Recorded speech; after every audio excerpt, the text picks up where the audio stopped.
Stabilisation చూడండి, 10 ఏళ్ల కాంగ్రెస్ చేసిన స్టెబిలైజేషన్ 93,000, బీఆర్ఎస్ 31,50,000 ఎకరాలు.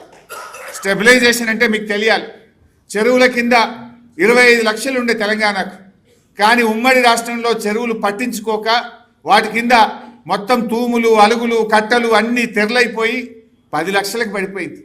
కానీ మిషన్ కాకతీయ ప్రోగ్రాం ద్వారా మనం మళ్ళీ 25 లక్షల ఎకరాల ఆయకట్టును సాధించినామంటే 15 లక్షలు స్టెబిలైజేషన్ అయింది. ఎస్ఆర్ఎస్పి స్టేజ్ 2 పేరుకే కాలువలు తుమ్మలు మొలిసినాయి తప్ప నీళ్లు బారలే. కాళేశ్వరం ప్రాజెక్టు కట్టి ఎస్ఆర్ఎస్పి స్టేజ్ 2ను మోడర్నైజ్ చేసి ఎస్ఆర్ఎస్పి స్టేజ్ 1 కాలువల్ని మోడర్నైజ్ చేసి ఎస్ఆర్ఎస్పి స్టేజ్ 2కు కాళేశ్వరం నీళ్లను అందించింది. అది స్టెబిలైజేషన్ కింద. అంటే నీళ్లు రాని వాటికి నీళ్లు తక్కువగా ఉన్నప్పుడు కరువు సంవత్సరంలో సప్లిమెంటేషన్ చేసి స్థిరీకరణ సాధించిన దాన్ని స్టెబిలైజేషన్ అంటాం. అది మనం 31,50,000 ఎకరాలు తెచ్చాం.